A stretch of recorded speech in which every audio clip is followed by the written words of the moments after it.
Ya. Buenas tardes. Muchas gracias por acompañarnos en esta sesión número 16 de La Riera Puertas Abiertas, Investigaciones Educativas en Territorios Rurales. Hoy tenemos dos interesantes ponencias presentadas primeramente por Paola Arteaga Martínez de la Universidad Nacional Autónoma de México, y en la segunda parte de la sesión nos acompaña Luis Ernesto Solano Becerril de la Universidad de La Salle Bajío, aquí en México también. Y bueno, para empezar, contaremos con la exposición de Paola Arteaga Martínez. Quisiera leer una breve semblanza para que quienes no la conocen pues tengan conocimiento de la semblanza curricular de Paola. Ella es originaria de la Ciudad de México, realizó estudios de licenciatura en pedagogía en la UNAM. De 2019 a 2023 realizó estudios de doctorado en ciencias en la especialidad de investigaciones educativas en el Departamento de Investigaciones Educativas del CINVESTAB. Y en este momento se encuentra en proceso de concluir su tesis. Ella tiene 8 años de experiencia en la docencia, de los cuales 5 trabajó en proyectos de educación comunitaria en contextos rurales, migrantes e indígenas en Chiapas y la Ciudad de México. Otros 3 años fue docente en la Escuela Normal Rural Vanguardia, ubicada en la región Mixteca Alta de Oaxaca. Desde 2014 es miembro activa de la RIER y actualmente es profesora en el Colegio de Pedagogía de la Facultad de Filosofía y Letras de la UNAM.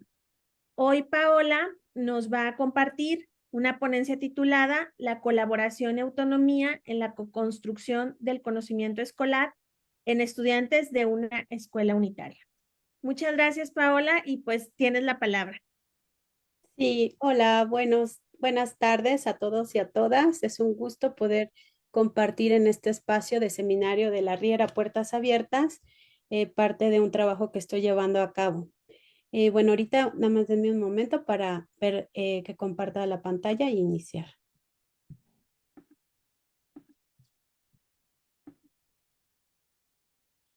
Ahí está. Sí, perfecto. Ok, Perfecto. muchísimas gracias.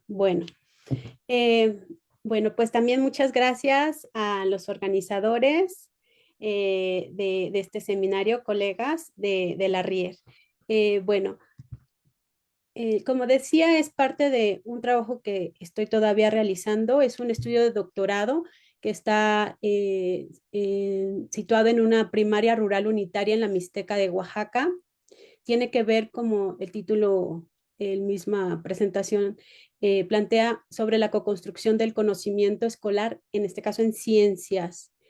Es un estudio de doctorado que realizo bajo la dirección de la doctora Antonia Candela y tiene una perspectiva sociocultural de los procesos y prácticas escolares a partir de los trabajos que se realizan en el Departamento de Investigaciones Educativas, que desde hace varias décadas ha realizado el CIRUD, Ruth Mercado, Antonia Candela.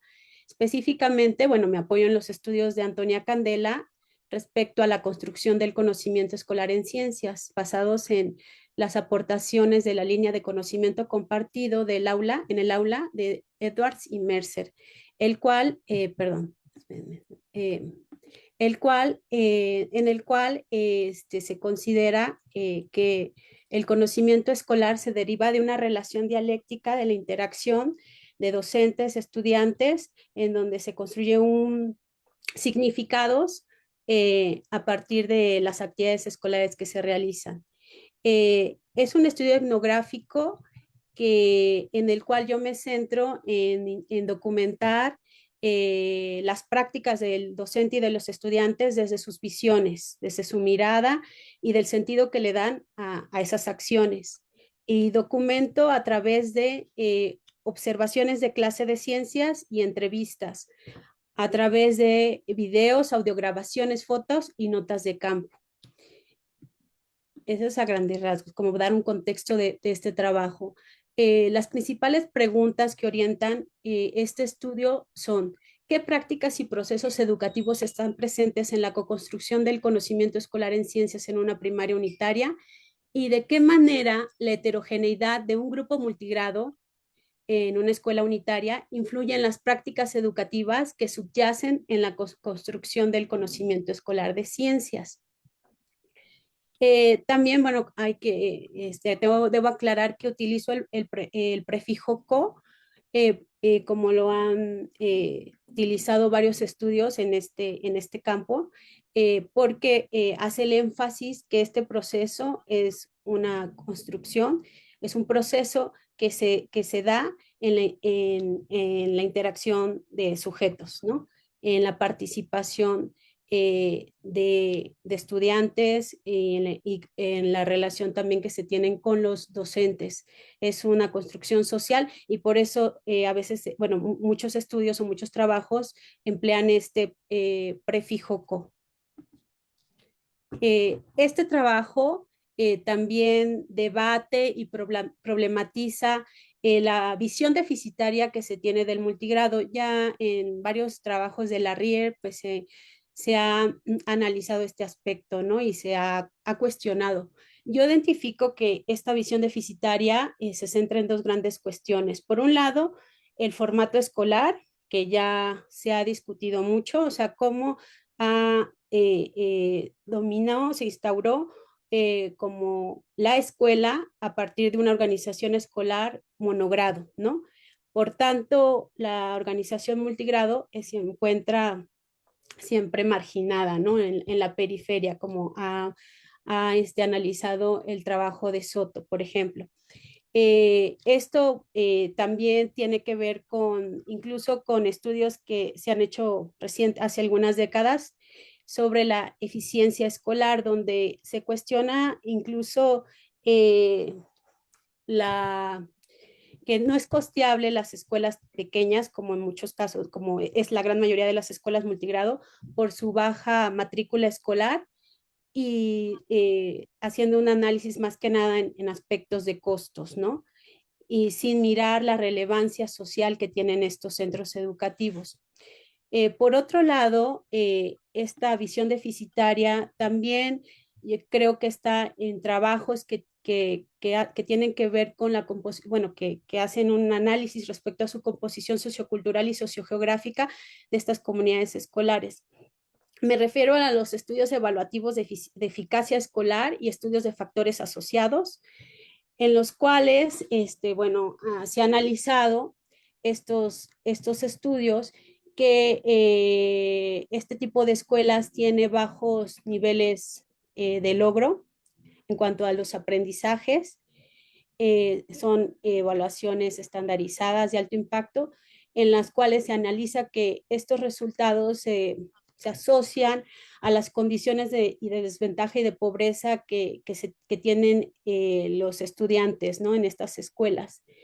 Y también se analiza bajo que se tiene de acuerdo a su contexto familiar, de acuerdo al nivel de escolaridad de sus padres, se identifica esta población con un bajo, incluso hay estudios que utilizan estos términos, como el de Bankoff, un estudio de evaluación que se hizo considerando este tipo de organización escolar que se tiene bajo nivel sociocultural.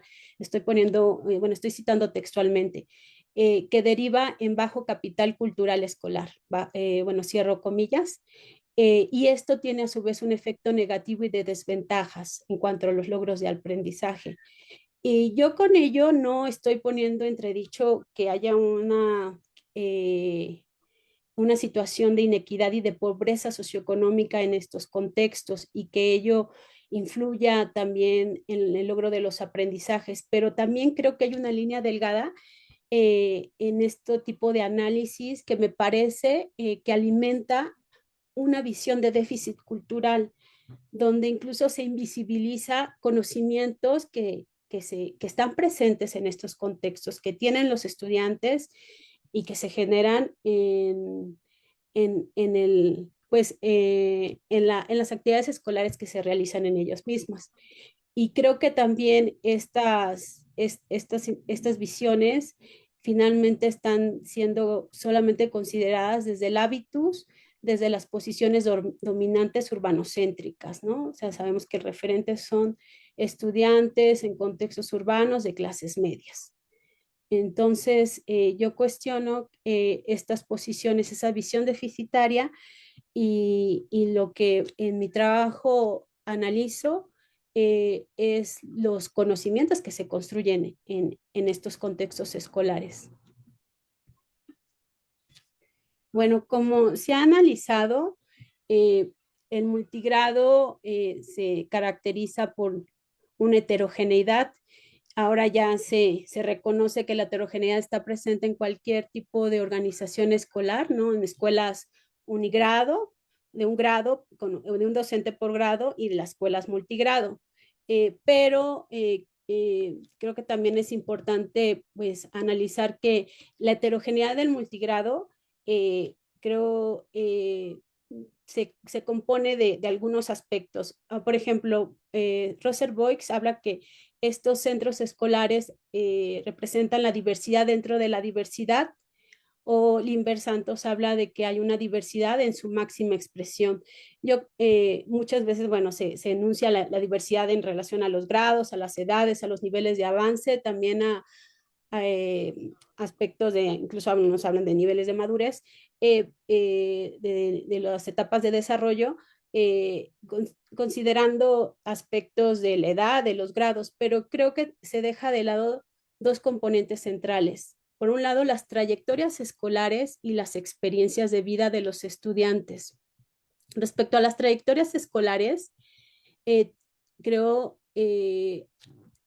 permite ver diferentes estudiantes que pasan vivencias acumuladas de acuerdo a su trayecto en la escuela, ¿no? En este caso, en el grupo de estudio, por ejemplo, que es una escuela unitaria donde hay estudiantes de primero a sexto grado en primaria, los niños del tercer ciclo de quinto y sexto grado con frecuencia referían a varios contenidos y lecciones de libros de texto, así como formas de organización y trabajo que habían adquirido al cursar los anteriores grados escolares de la primaria, en contraste con los estudiantes del primer grado que habían ingresado por primera vez a la escuela y tenían un acercamiento inicial a las prácticas institucionalizadas presentes en su centro escolar.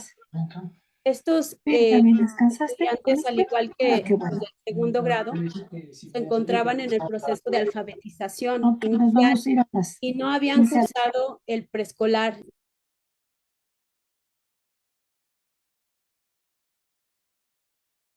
Ay, creo que sí, ya se escucha, ¿verdad? No, y bueno, los estudiantes del primer ciclo no habían cursado el preescolar porque no había en esta comunidad y, bueno, era su primer aproximación, inicio pues a la escuela. Entonces, estas diferentes trayectorias escolares también marcan parte de la heterogeneidad de un grupo multigrado. Y respecto a las experiencias de vida, se vinculan a la edad y al tipo de tareas y responsabilidades que asumen los niños en su entorno familiar y comunitario. Es decir, los estudiantes más grandes pues asumían mayores responsabilidades e incluso cuidados hacia los pequeños, y esto también marca la diferencia respecto a las experiencias que tienen y bueno, que se reflejan en el contexto escolar. Aquí, bueno, yo presento dos prácticas que identifico en este estudio, la colaboración entre estudiantes y la autonomía. Aquí me voy a centrar en esta presentación principalmente en la colaboración entre estudiantes, pero bueno, sostengo que estas prácticas se derivan de tres componentes. Por un lado, la configuración de la clase, o sea, la forma en cómo se organiza eh, el trabajo escolar entre el docente y los estudiantes, que es muy particular de acuerdo a cada escuela, ¿no? A cada grupo. Por otro lado, las condiciones del trabajo docente en multigrado, que tiene que ver con atender de manera simultánea a los diferentes grados.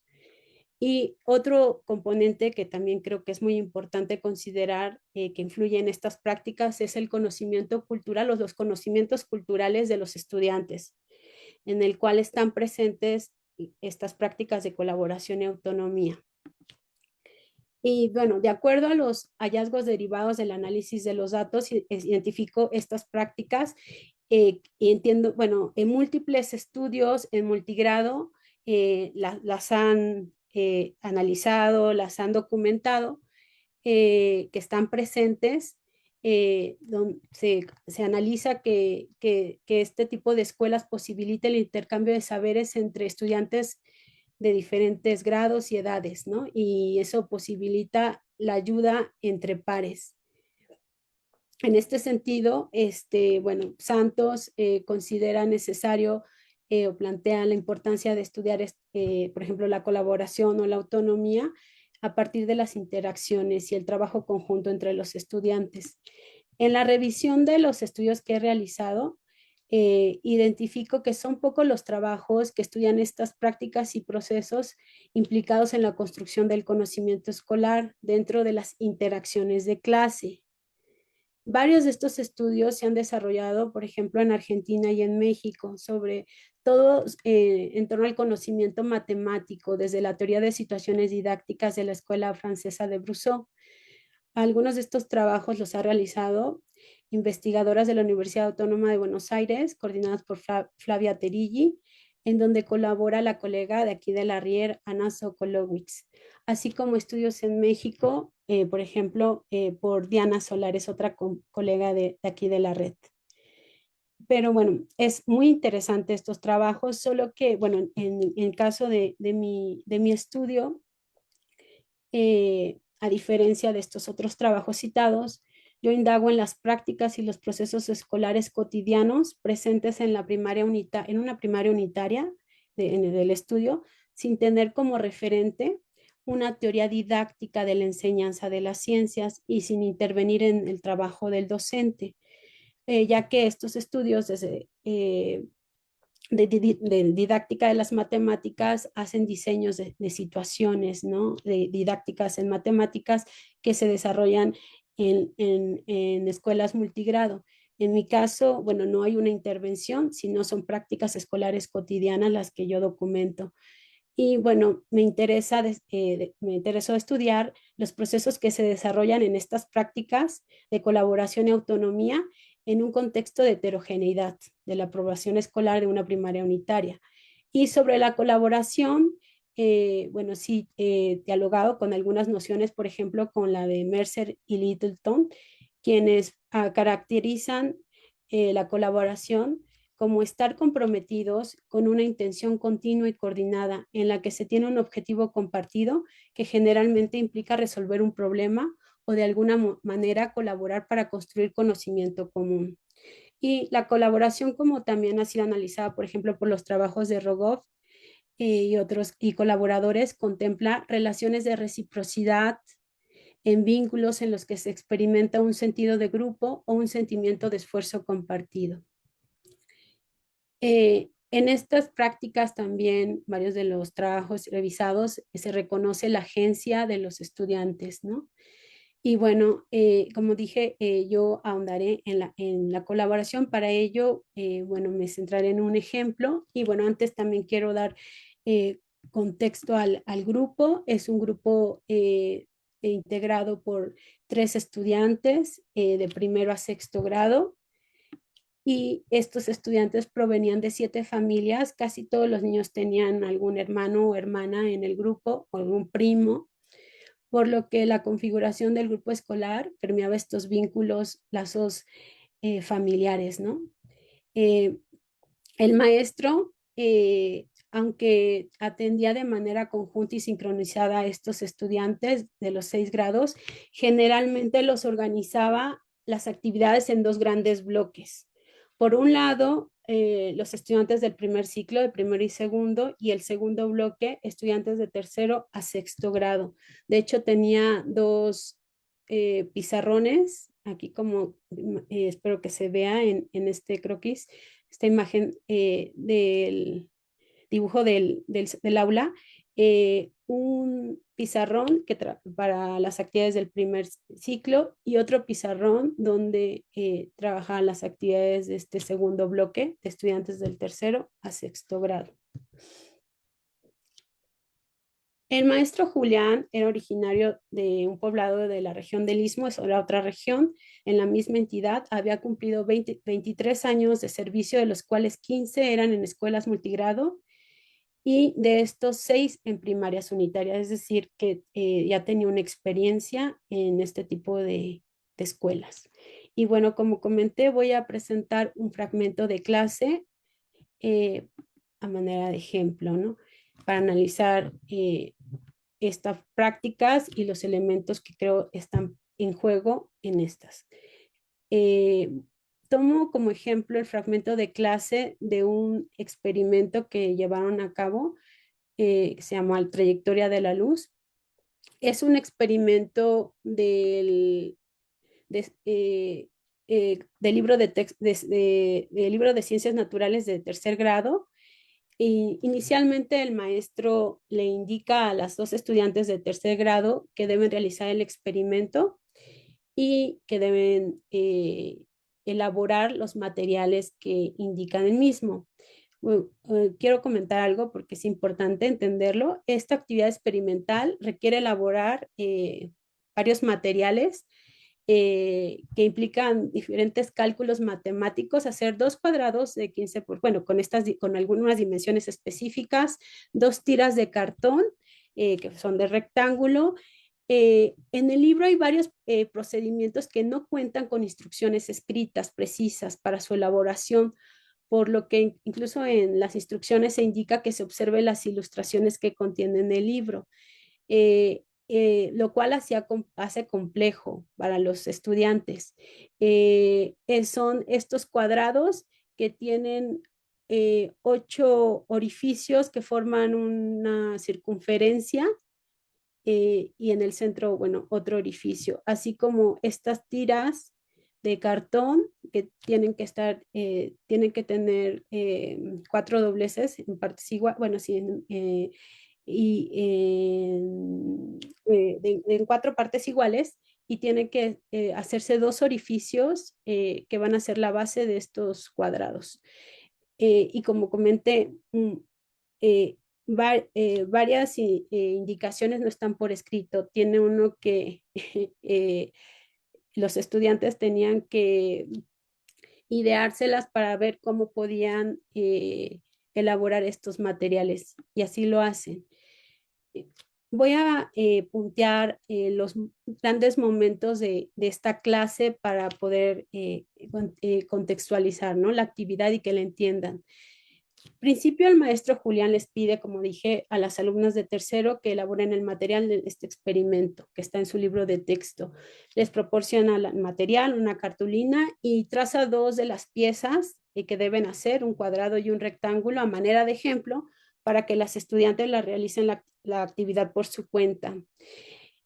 Porque, bueno, el maestro se va a atender a los otros grados, particularmente a los estudiantes del primer ciclo, que les decía que están pues en la alfabetización, apenas en la adquisición de la lengua escrita, ¿no? En el proceso de alfabetización inicial. Y ello requería una atención directa por parte del docente. Por la complejidad de la actividad, bueno, Andrea y Yasmín se ponen a revisar el libro de texto, trazan algunas de las piezas, pero se enfrentan con la dificultad de elaborarlo, por lo que en 2 ocasiones piden la asistencia del maestro, quien les indica que deben leer de nuevo las instrucciones del libro. Andrea y Yasmín continúan con dificultades, por lo que piden apoyo a Miriam de sexto grado, quien acepta.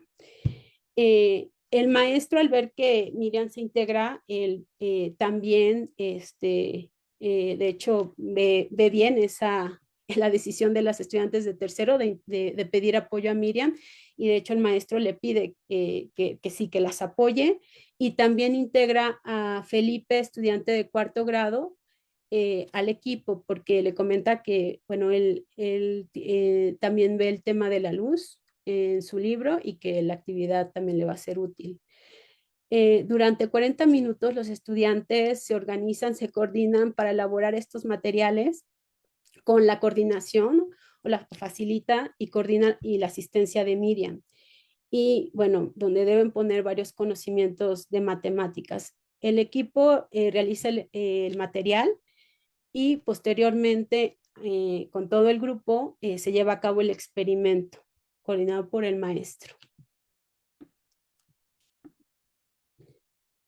Bueno, yo tomo una parte de del trabajo que realiza el equipo para elaborar estos materiales. O sea, es un reto poder calcular cómo hacer estos orificios formando una circunferencia. Y bueno, eh, entre la participación y por ejemplo, de los estudiantes de tercero que consiguen los materiales, también la disposición de Felipe a participar, realmente la que coordina es Miriam, ¿no? Quien tiene más herramientas y elementos, ¿no? Para poder entender ella, pues sí, logra identificar que como una circunferencia tiene 360 grados, va a ser divide entre 8 para identificar en qué grados se va a marcar cada uno de los orificios. Eh, bueno, no leeré porque no da tiempo y no es el momento, pero nada más voy a comentar a grandes rasgos procesos que se dan o interacciones que se dan en este pequeño fragmento. Miriam asigna las tareas y da indicaciones para su consecución, lo cual demanda una previa lectura y comprensión de las instrucciones del libro, así como poner en juego, como dije, conocimientos de matemáticas para calcular la distancia de los orificios que deben trazar en la circunferencia, así como el uso de herramientas como el compás, la regla y el transportador. Alternan diferentes estrategias de comunicación no verbal. A veces Miriam muestra a manera de ejemplo, modelando cómo realizar las actividades mientras las demás observan o los demás observan atentos. Yasmín, Andrea y Felipe se muestran dispuestos para asumir tareas, preguntan y externan dudas hacia Miriam. Hay una sincronización en las acciones de los estudiantes, quienes alternan entre atención y actividades conjuntas y consecución de diferentes acciones. En varios momentos, los estudiantes de diferentes grados se acercan, hay otros estudiantes que se acercan de primero, de quinto, para saber qué es lo que están realizando, que esto era muy común, ¿no? Constantemente los estudiantes que están realizando diferentes actividades, están atentos, ¿no? A las actividades de otros estudiantes, incluso a veces se involucran, aunque el maestro no haya establecido la participación, pero también los niños llegan, se acercan, van y vienen y y bueno, Miriam apoya a sus compañeros principalmente en la comprensión de las instrucciones escritas y gráficas del libro. Como comenté en el último momento de esta clase, ya teniendo este material, que es todo un reto construirlo, de hecho organizan, porque hasta para acomodar cada una de las piezas, tienen que seguir, o sea, resolver otras situaciones. Este equipo organiza el material para que se lleve a cabo el experimento. Ahí ya se involucran todos los estudiantes y este momento es coordinado y facilitado por el maestro. En esta actividad experimental, bueno, está el grupo, eh, está todo el grupo, claro, con las condiciones que fueron propiciadas por el trabajo el equipo de los estudiantes de tercero, cuarto y sexto. El maestro se apoya en Felipe para realizar el experimento y todos los estudiantes se muestran atentos en la demostración que se hace de la trayectoria de la luz. La lámpara se proyecta sobre los cuadrados, que son dos cuadrados que tienen nuestros orificios y un tercero que es donde, bueno, hasta donde llega la luz, ¿no? Que se proyecta. Este experimento busca demostrar que la luz, la trayectoria de la luz es en línea recta. Entonces, bueno, el maestro plantea la pregunta, ¿cómo viaja la luz? Al principio hay un silencio en los estudiantes, por lo que entiendo que el maestro establece dos posibles respuestas. Les dice, de manera lineal o en zigzag. Aquí, bueno, estudiantes exponen ideas distintas. Si bien no hay un momento para espacios de argumentación por parte de los niños, el maestro emplea recursos no verbales para contrastar las ideas.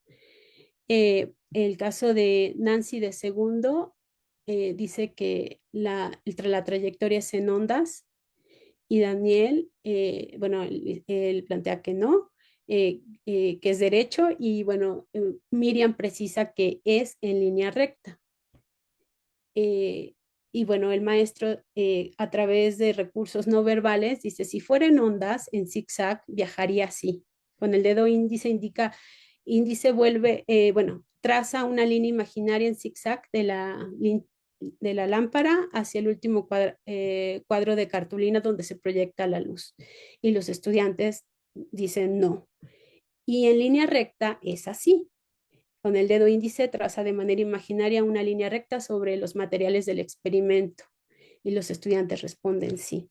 O sea, a partir de esos recursos contrasta las ideas y los estudiantes valoran y validan una de ellas, ¿no? La de la trayectoria en línea recta. Eh, bueno, a partir de la actividad, también en cada una de las actividades entrevistaba a los estudiantes que estuvieron involucrados para indagar más en las formas de interactuar, en sus respuestas, en la valoración de las actividades. Por ejemplo, Yasmín de tercero comenta que, bueno, que a ella no le gustaban mucho las ciencias, pero que fue bonito hacer el experimento porque no sabía cómo viaja la luz, no sabía cómo hacer lo del círculo y Miriam sí lo sabe. Miriam me apoya cuando no entiendo, pero antes me apoyaba mucho. Ahora menos porque ya le entiendo más. Y yo también apoyo y más a Yetza porque es mi hermana pequeña. Por ejemplo, ella comenta Yasmín de tercer grado, ¿no? Y Miriam de sexto. No había hecho el experimento, pero me gustó hacerlo. Yo me siento bien trabajando con mis compañeros. Organicé el grupo porque no podía hacer los círculos, no podían hacer los círculos porque todavía no ven bien lo de la circunferencia.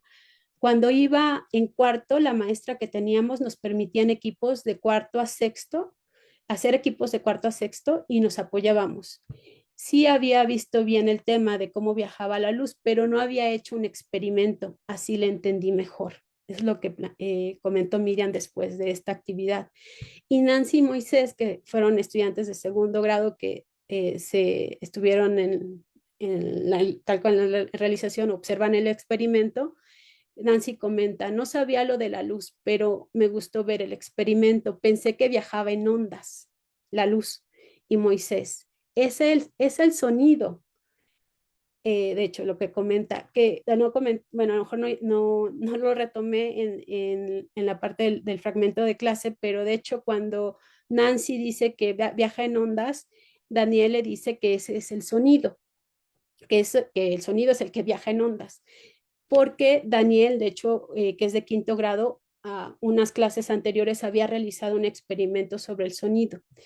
Y curiosamente, Moisés de segundo grado, que seguramente había observado este experimento sobre el sonido, entendió que sí, que el sonido es el que viaja en ondas. Por eso yo interpreto que Moisés aquí le aclara, ¿no? A Nancy que es el sonido el que viaja en ondas. Y se lo vimos en el experimento que hicieron los de quinto grado. Y Nancy dice, ah, sí. Y bueno, el maestro Julián comentó en respecto a esta actividad, es bueno que los niños se apoyen. Yo sabía que Miriam iba a poder apoyar a sus compañeros para hacer los materiales. Yo no podía porque estaba trabajando con los de primero y segundo grado. Le pedí a Felipe que se integrara con sus compañeros porque en su libro también ve el tema de la luz. Por eso la actividad de tercero también le ayudaba a él, o sea, el estudiante de cuarto que se integra. Y los niños en general son cooperativos porque de por sí en estos pueblos la gente se enseña a cooperar. Bueno, yo analizo que se aprecia que la colaboración entre pares es una práctica escolar presente en las clases. Colaborar con otros, el apoyo mutuo, parece responder a las diferentes trayectorias escolares. O sea, ejemplo, lo que indica Miriam de su experiencia que ha tenido en cuarto, o sea, ella comenta que desde cuarto, pues, o sea, ella ha tenido experiencias en grados pasados de esta forma de trabajar en equipo, ¿no?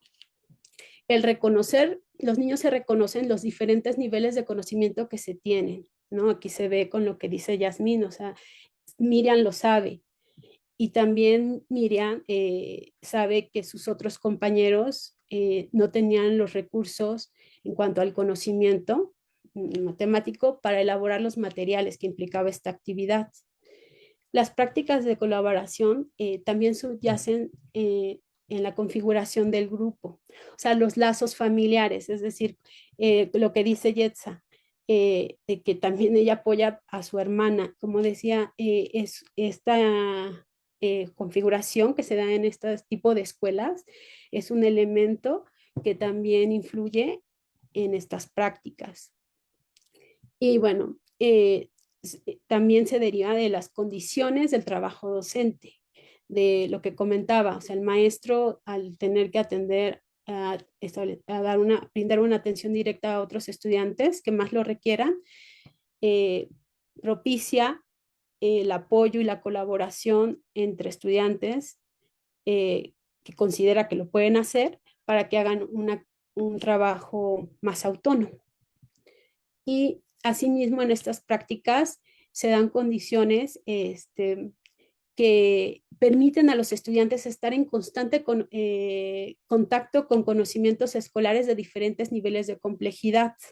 Lo podemos ver con lo que comenta Nancy Moisés, ¿no? De lo que Moisés particularmente, ¿no? Al decir que el sonido es el que se transmite en ondas, ¿no? Porque vio el experimento sobre este tema que realizaron sus alumnos, sus compañeros de quinto grado.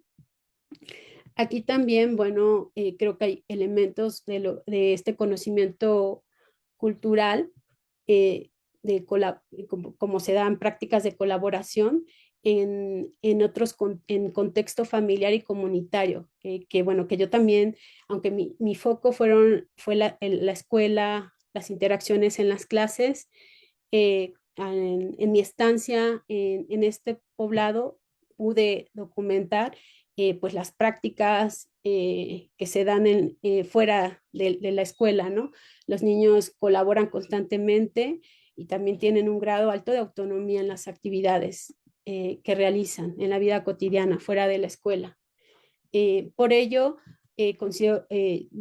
sostengo que la colaboración, como dije anteriormente, está fluida por estos tres elementos: la forma en cómo se organiza la clase, las pautas que se establecen entre el maestro y los estudiantes, en este caso, en esta escuela, las condiciones del trabajo docente en multigrado y también fluye el conocimiento cultural de estos estudiantes. Respecto a ya por último, ya estoy terminando, la configuración de la clase desde un marco vygotsquiano, particularmente de la noción de zona de desarrollo próximo, se puede apreciar cómo los estudiantes se basan en las ideas y acciones de los demás para aproximarse al conocimiento escolar, es decir, la colaboración también se da en las relaciones asimétricas entre los participantes, en el que los más nobles son guiados por los más expertos hacia soluciones más comprometidas y competentes, ¿no? Como ha analizado estudios, ¿no?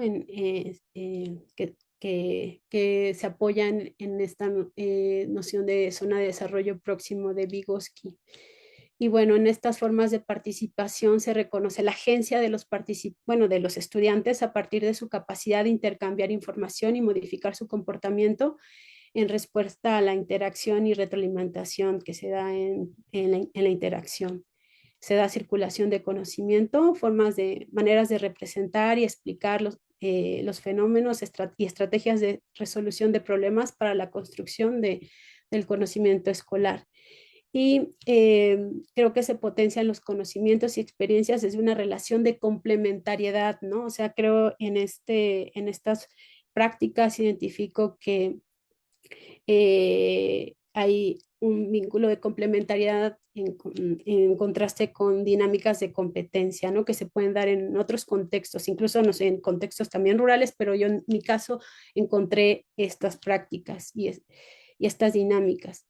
Y bueno, aquí las condiciones del trabajo docente, como vemos, pues el docente que tiene que atender múltiples demandas y requerimientos de los estudiantes, prioriza, ¿no? Aquellos que requieren una atención directa y propicia, por otro lado, mayor autonomía a los estudiantes, principalmente los mayores, que pueden realizar este trabajo de manera independiente. Y sí encontró que el conocimiento cultural, por ejemplo, la colaboración y la autonomía, eh, eh, están tanto el contexto, en el ámbito comunitario, y esto también influye. O sea, los estudiantes, y bueno, sí lo sostengo porque aunque no fue mi foco, retomo también estudios que han hecho, por ejemplo, de antropología cultural y de psicología en contextos rurales, poblaciones indígenas o con herencia indígena, donde analizan estas prácticas que son comunes y frecuentes, ¿no? Y como plantea Ruth Paradise, estos conocimientos culturales, por supuesto, también están presentes en el contexto escolar, ¿no? Y bueno, sería a grandes rasgos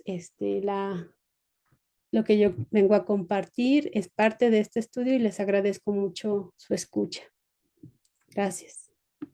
Muchísimas gracias, Paola, por esta interesante ponencia que además nos sumerge de una forma muy especial pues a la dinámica de un aula que tú pudiste observar. Muchísimas gracias.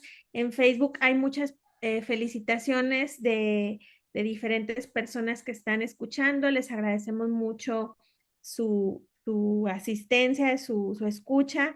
Y aquí en Zoom tenemos una pregunta de Juan Gabriel y si se suma alguna otra pregunta, podemos juntarlas para darte la palabra después, Paola, pudieras responder o comentar. Si alguien acá en Zoom quiere participar, pues les pido que levanten la mano y así vamos dando la palabra.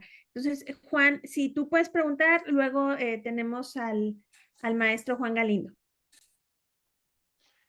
Profesora Paola, buenas tardes, buenas noches ya desde Colombia. Hola, buenas. Gentilmente usted me había compartido su tesis de maestría hace un tiempo, hace un par de años, cuando empecé yo mi proyecto de doctorado.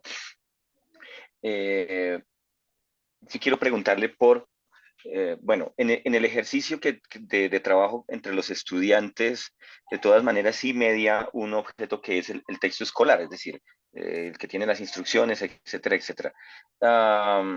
Los textos escolares que tenían en ese momento los estudiantes, ¿usted los consideraba pertinentes, funcionaban o por el contrario se convertían en instrucciones pesadas o que no se entendían? Digamos, si nos puede hablar, no es su foco de la investigación, pero ¿usted qué percepción tuvo al respecto de los textos escolares que tenían en ese momento los estudiantes?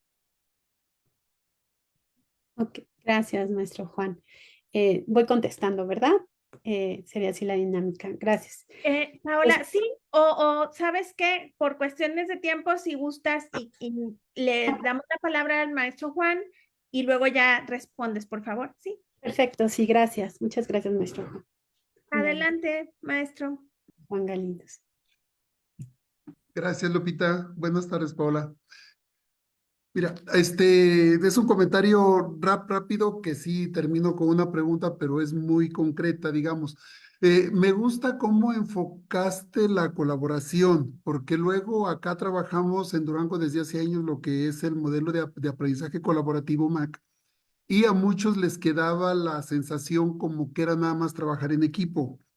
Yo les he insistido que es más que trabajar el equipo, que si quizás sea el primer paso, pero ahí no termina. No estaríamos hablando de aprendizaje colaborativo si el maestro nada más distribuye a los alumnos y les asigna actividades y como que hasta ahí llega, ¿no? Entonces, esa parte más o menos encontré coincidencias con las apreciaciones que he estado realizando en este marco. No sé, por ejemplo, de acuerdo, me perdí un ratito porque estaba también con el diplomado que estamos trabajando acá por parte del Ibero y de la Rier. Este, pero no sé la parte, ¿tú cómo viste? Si es que alcancé a escuchar los conceptos, la parte teórica de de la colaboración, es más o menos la misma idea que yo tengo.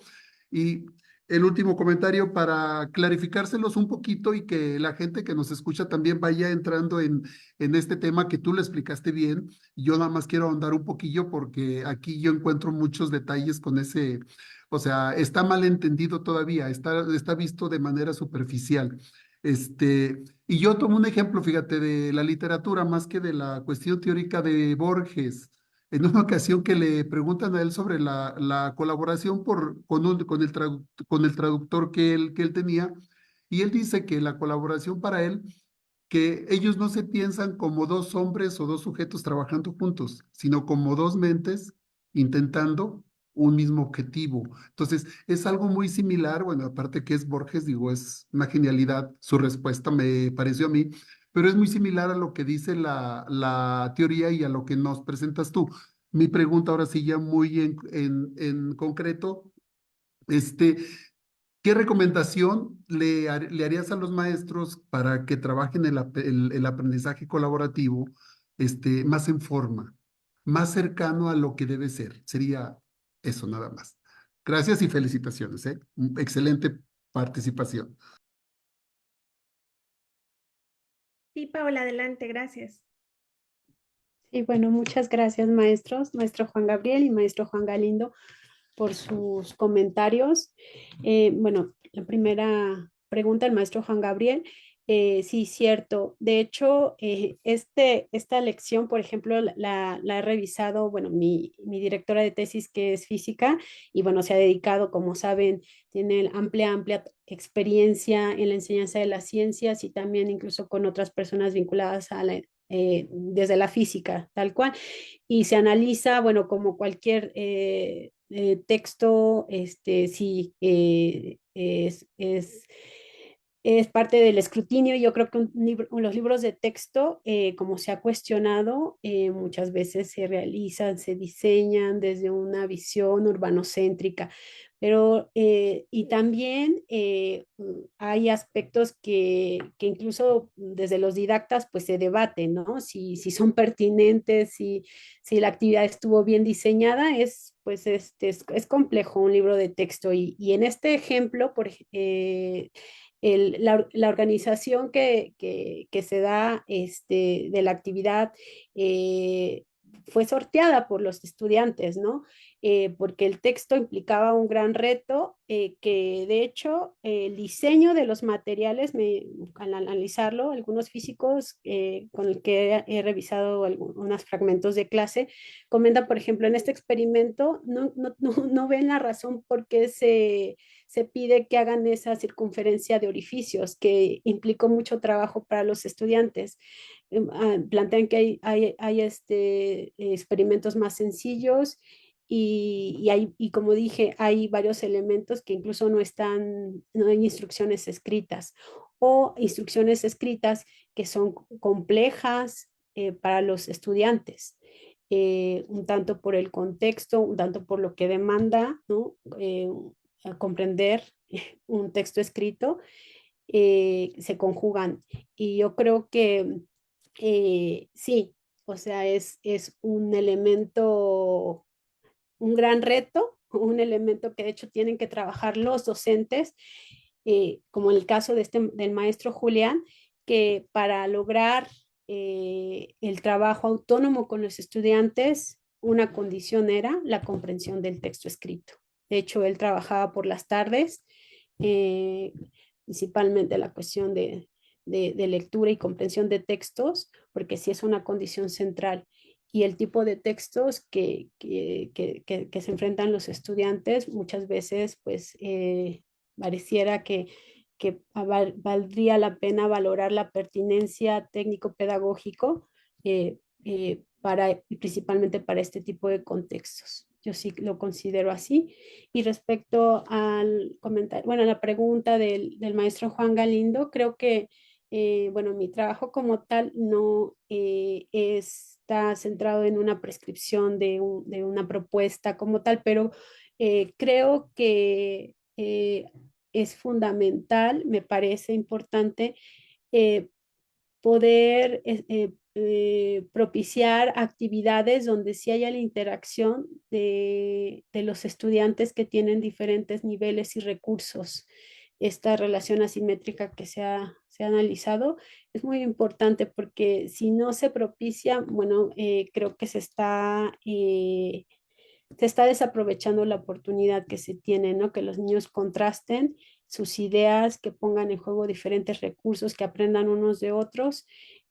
Por ejemplo, este maestro a veces sí promovía actividades conjuntas, como puse este ejemplo, pero había veces que había experimentos que posiblemente pudieran haberse involucrado todos los estudiantes o hubieran realizado experimentos con varios grados y se limitaban a un grado, ¿no? Porque le correspondía de acuerdo al libro de texto. Y creo que eran situaciones de aprendizaje, situaciones didácticas que podían posibilitar y permitir la colaboración entre unos y otros. Y creo que también es fundamental, pero aún así el maestro sí propiciaba esta colaboración, o sea, en varias de las actividades. Podría potenciarse más. Y por eso creo que el establecer constantemente actividades conjuntas es fundamental. El otro aspecto que creo que es una condición para la colaboración es el poder fortalecer eh, el tejido social, ¿no? De cualquier grupo, ¿no? Y creo que en muchos de los casos, como pasa en los territorios rurales, creo que es un elemento que en general lo permite, ¿no? O sea, no hay como otros contextos que he escuchado donde hay una situación difícil en cuanto al bullying, en cuanto a cuestiones de acoso, o sea, esos problemas, por lo menos en el grupo y en los contextos, en este contexto, pues eran prácticas que más bien era una fortaleza, ¿no? O eran conocimientos que los niños ya tenían y habían desarrollado, entonces hay que aprovecharlos. Gracias, Paola. Quisiera hacerte una última pregunta que nos hace Griselda Márquez en Facebook. Ella pregunta, antes de hacer la práctica del experimento con el grupo, ¿hubo algunas acciones programadas para favorecer la colaboración y la autonomía?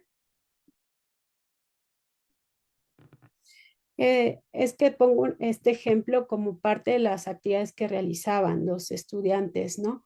Eh, era, en este grupo era frecuente que el maestro eh, buscara que se integraran en equipos estudiantes de diferentes grados que veían un tema en común, ¿no?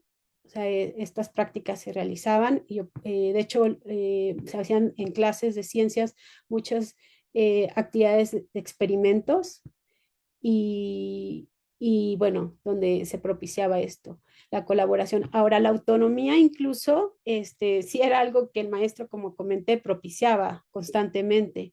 De hecho, los estudiantes del tercer ciclo se organizaban, eh, los experimentos que iban a realizar, se distribuían los materiales Incluso a veces, tanto ellos se los repartían, como ya los más difíciles de conseguir, se los asignaban al maestro. Le decía, maestro, para hacer esta actividad, o sea, había un nivel de autonomía. Los niños constantemente decidían también en los espacios donde trabajar. De hecho, en varias de las actividades los niños no las realizaban dentro del salón, utilizaban diferentes espacios en la escuela, fuera del salón. Y esa decisión la tomaban los estudiantes y el maestro las respetaba, ¿no? Por poner un ejemplo. Gracias Sí, por la pregunta. muchas gracias, Paola. Bueno, pues creo que en Facebook, como te dije, muchas felicitaciones de diferentes personas, de Gaudencia Castillo, de Dalia Guzmán Vázquez, de José Jesús Castilla Pérez. También dice, gracias por tanto, Paola, integrante también de la comunidad multigrado nacional, María Ellen Gómez, Esperanza Flores, Martimiana Ruiz, también de Investigación en Formación Inicial y Desarrollo Profesional Docente de Sinaloa, y la maestra Arely Hernández. Entonces, pues muchas gracias por estar aquí y escuchar y felicitar a Paola. Y bueno, pues te agradecemos mucho haber Gracias. compartido con nosotros, y ojalá que ya que termine esa tesis esté lista y defendida, vuelvas con nosotros para compartirnos más de tu interesante y relevante trabajo, Paola. Y bueno, le doy la palabra al maestro Juan Gabriel Santamaría para la segunda parte de la sesión, en la que nos acompaña Luis Ernesto Solano. Muchas gracias, Lupita. Muchas gracias a la profesora Paola por por, por su intervención. En esta segunda parte del seminario de la Riera Puertas Abiertas, tenemos también el gusto de presentar al profesor Luis Ernesto Solano, que nos acompaña con un trabajo muy interesante que ha llamado Atención a la niñez jornalera agrícola migrante de Guanajuato, una vista a la práctica docente de sus maestros. El, el profesor Luis Ernesto Solano es licenciado en Sociología por la Universidad Autónoma Metropolitana, maestro en investigación educativa y doctor en estudios socioculturales por la Universidad Autónoma de Aguascalientes. Es profesor investigador de tiempo completo en la Facultad de Ciencias Sociales y Humanidades de la Universidad La Salle Bajío. Pertenece al Sistema Nacional de Investigadores y también es miembro de la Red Temática de Investigación en Educación Rural y del Consejo Mexicano de Investigación Educativa, COMIE. Creo que lo dije bien. Espero que Sí, haya sido de efectivamente. esa manera. Profesor Luis, agradecemos mucho su participación en esta sesión y tiene la palabra. Ok, bueno, antes que nada, agradecer la invitación y solo para cuestiones de logística, ya ven mi presentación, ¿verdad? Sí, se ve perfecto. Ok, perfecto. Bueno, pues como les decía, agradezco el hecho de que me hayan invitado a estos seminarios de la RIER.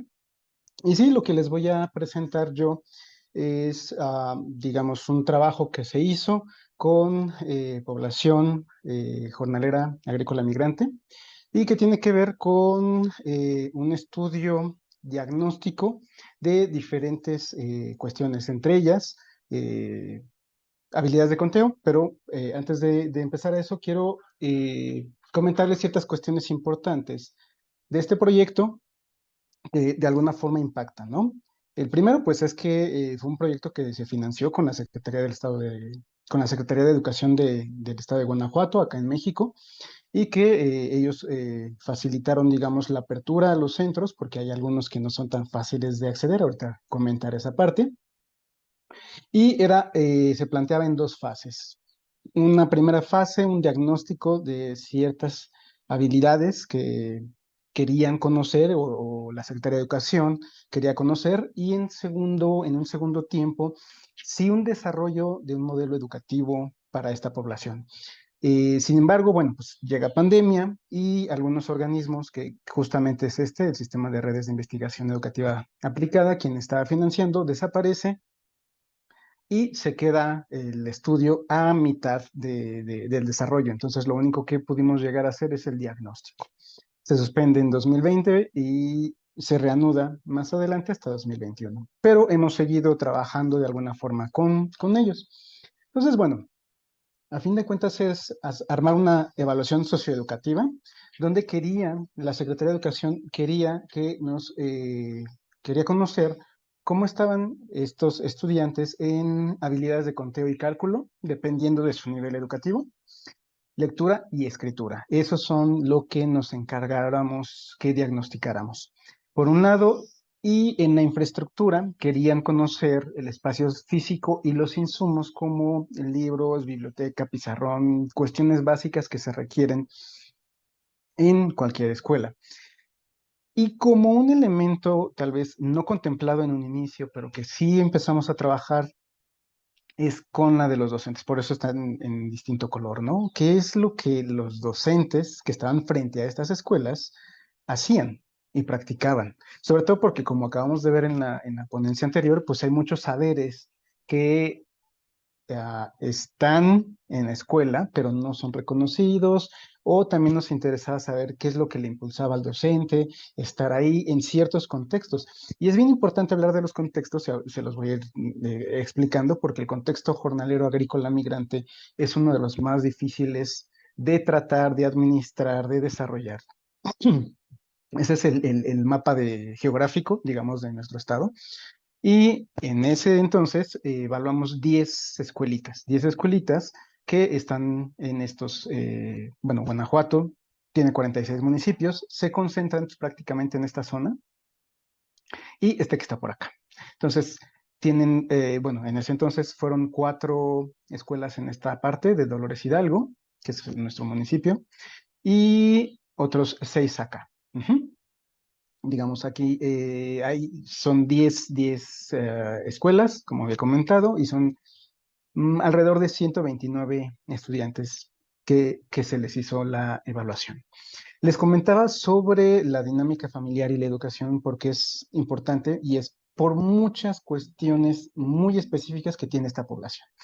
Lo primero es que un jornalero agrícola migrante es un trabajador eventual. No está ahí y su estilo de vida es precisamente llegar, hacer algún tipo de actividad relacionada con el ciclo agrícola, que puede ser la siembra, el cuidado de los productos o la cosecha de cultivos. Pero pues obviamente este ciclo agrícola va variando dependiendo de la etapa del año o de los meses, y entonces el jornalero agrícola, que es este trabajador eventual, cuando termina de hacer la tarea por la que se contrató, se muda prácticamente, se va a otros lugares donde pueda hacer algún otro trabajo. Es decir, si en un lugar están sembrando, termina la siembra y seguramente se mueve a otro a la cosecha. O está justamente en mucho movimiento y quienes hayan trabajado la cuestión de migración sabe que hay movimientos pendulares, pero también hay movimientos golondrinos, etc. Entonces, el dar seguimiento y atención a niñez que acompañe a este tipo de familias es tremendamente complicado, ¿no? Y es que precisamente al moverse, se mueven en núcleo, y entonces estas familias jornaleras agrícolas migrantes lleva, por ende, también a su niñez, y se la lleva a todos los ciclos. La niñez en ocasiones participará, en ocasiones no, todo depende participa en el trabajo, pues. Todo depende de los lugares en los de se llegue. Si son campamentos agrícolas donde la producción sea para la exportación, como son en estos 4 que están acá, entonces ahí no se les permite trabajar a los niños. Pero acá tenemos, son pequeños campamentos agrícolas que producen chile, cebolla y otras cuestiones, y que no es necesaria su exportación, es para el mercado local, interno, y ahí hay son menos estrictos, y ahí sí pueden llegar a participar con la familia en los trabajos agrícolas. Entonces, este tipo de actividades o este tipo de dinámica familiar hace que la atención a estas poblaciones sea completamente difícil, ¿no? Y En cuanto a política educativa, en México teníamos algunos programas, perdón, como el PAJA, que son programas de atención a jornaleros agrícolas, o el PRONIM, que era el programa para la niñez migrante, etcétera, y desaparecen en los últimos 5 o 6 años. Bueno, es una evaluación de una política pública de varios decenas de años, pero terminan por desaparecer. Y entonces, pues estos niños quedan, o esta niñez queda, digamos, hasta cierto punto un poquito abandonada, ¿no? Y entonces la teoría lo que nos dice es que pocas veces la oferta educativa de los lugares en los que llegan, pues tienen, en primera, están adaptadas a sus condiciones de movilidad. En segunda, es difícil que estén adaptadas a su condición de diversidad cultural, porque también es cierto que muchos vienen de, digamos, un estado prácticamente al lado, que es, bueno, está Michoacán, Guerrero, que son otros estados, y ahí hay población originaria, población indígena. En ocasiones son monolingües, no siempre son bilingües, pero pues atender este tipo de diversidad con una política educativa es difícil, ¿no? Y entonces también los docentes que están frente a grupo y que los atienden, pues también están hasta cierto punto descuidados, ¿no? Tienen contratos, su contratación es temporal, eso primeramente tienen que localizar una comunidad donde hayan llegado, un grupo de familias, entonces ahí se desarrolla y se desenvuelve o a veces se improvisa o a veces se prestan instalaciones, lo cual también indica que no tienen instalaciones propias y se contrata a un docente. Digamos, lo que vemos en la fotografía es precisamente uno de aquellos campamentos agrícolas, digo, una de esas escuelas agrícolas migrantes, aquí está su docente, ¿no? Una docente que impartía a los seis grados. Entonces, contratación compleja, muchas ocasiones no cuentan con la formación requerida, que me refiero precisamente a que hablen otra lengua, una segunda lengua que no tenga que ser el inglés o una lengua extranjera, sino una lengua originaria. Entonces, implica muchos retos. Ajá. Em, otra característica muy particular es que el horario en el que trabajan cuando se insertan a la labor familiar y al trabajo familiar, pues quedan muy poco tiempo para la atención educativa, a lo mucho entre 2 y 3 horas, y eso casi siempre después de su jornada, su jornal, que es pues sí, su jornada laboral, ¿no? Entonces, digamos, en el contexto en el que nosotros realizamos la investigación, era de 5 de la tarde a 7 de la noche, a lo mucho ya muy, muy por tarde, era 5 de la tarde a 8 de la noche.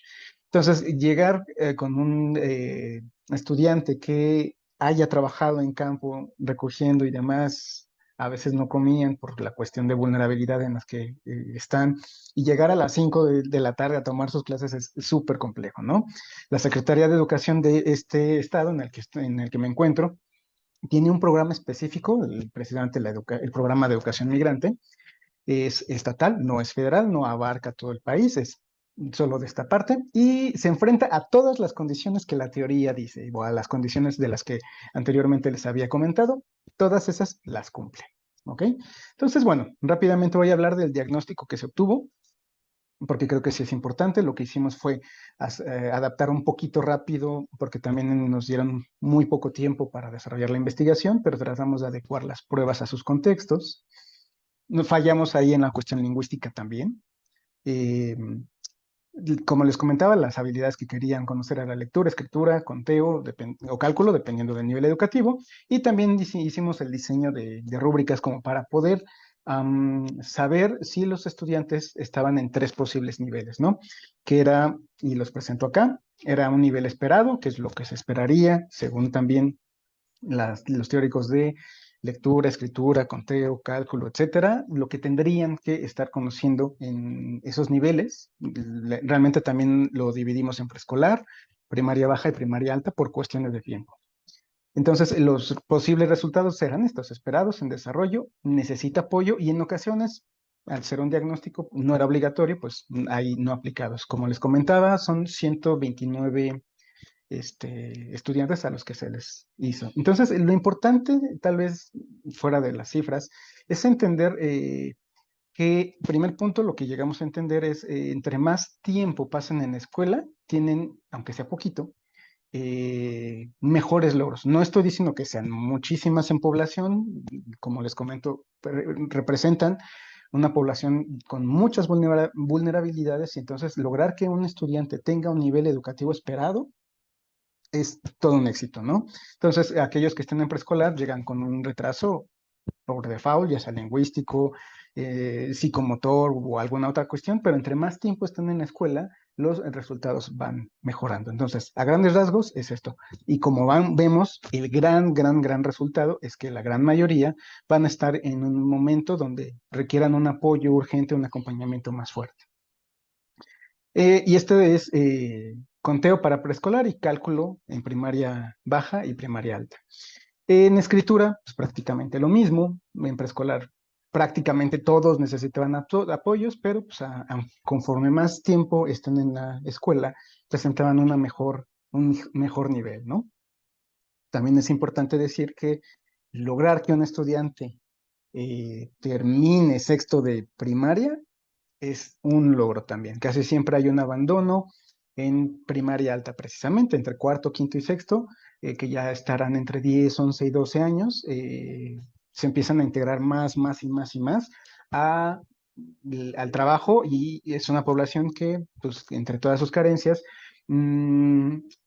reciben poca educación en términos culturales, en términos de sexualidad y demás, y serán chicos que se estarán casando y procreando a los 14, 15, 16 años.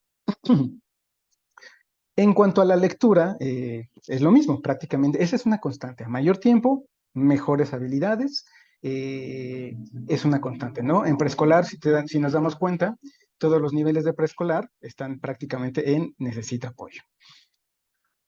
Pero en cuanto a los resultados generales, no nos presentaban, o sea, no es una información nueva.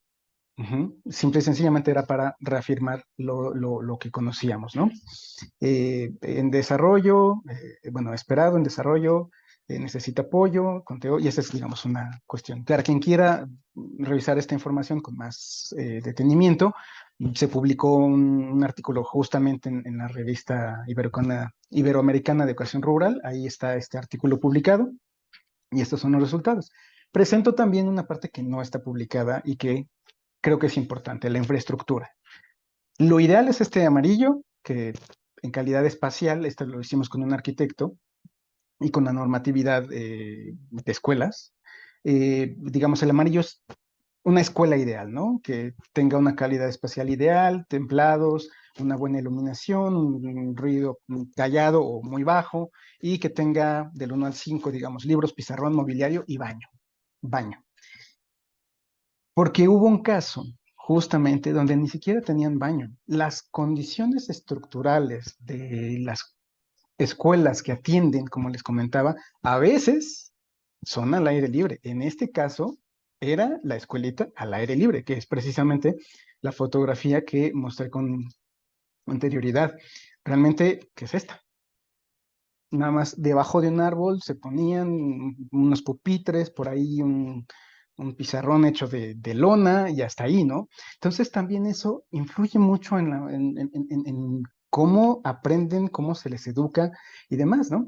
Entonces no hay ninguna escuela que tuvo y que alcanzó este ideal. Las mayores fueron estas, los Ramírez, que por cierto es muy ruidoso, oscuro y demás. Acá sí tenía los libros, pizarrón, pero los docentes se enfrentan a una cuestión muy compleja porque son las prácticas socioculturales de este grupo en específico, la infraestructura que a veces no está, la contratación que también es temporal, y ellos están frente a grupo. La parte lingüística, los retos lingüísticos que también están ahí.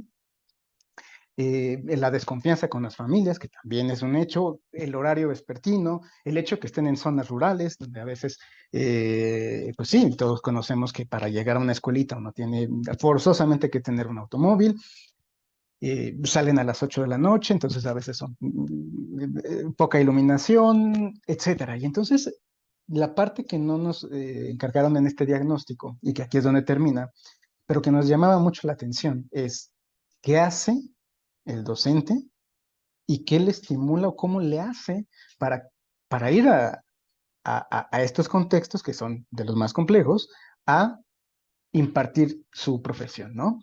Entonces, hicimos por ahí como un bracito ahí de lado de este diagnóstico general, trabajo y entrevistas rápidamente con docentes. Ujú. Entonces, teóricamente es una praxis social, es objetiva y es intencional. Ajá.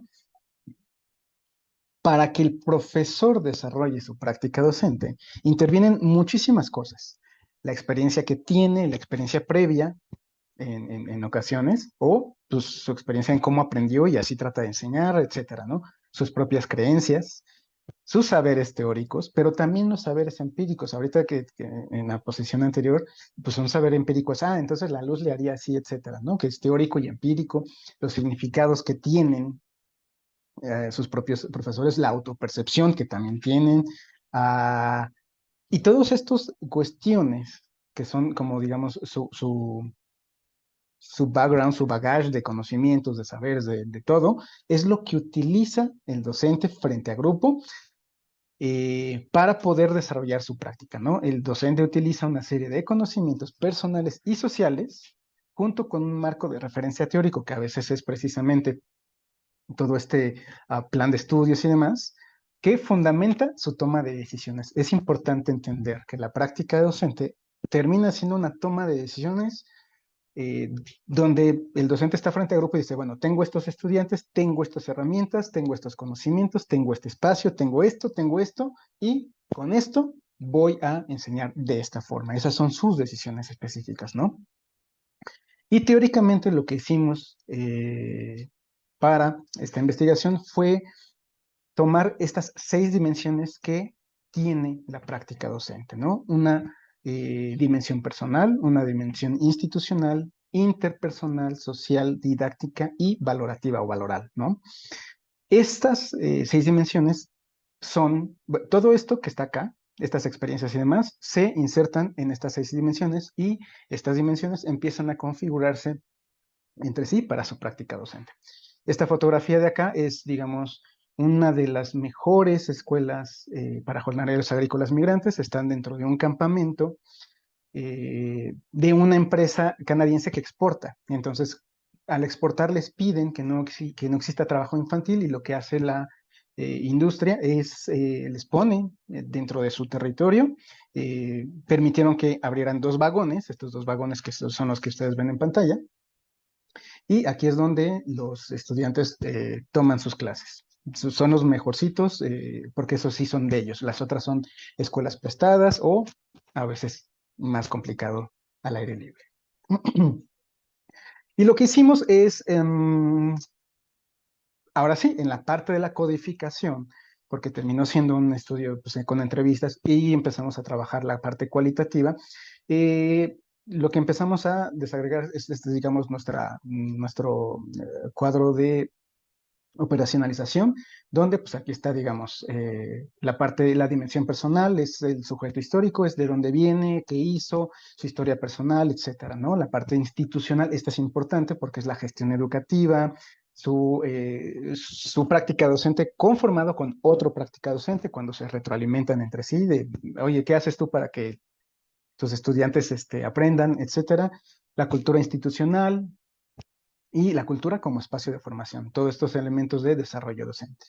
El interpersonal, pues tiene que ver con el clima institucional, el manejo de conflictos, la relación que tienen sobre todo con las familias, con otros, con sus propios alumnos fuera del espacio educativo, aquí, por eso acá está el vínculo entre estudiantes, etcétera, ¿no? El entorno social, que está en la dimensión social, la función del maestro, la didáctica, que esto también es importantísimo.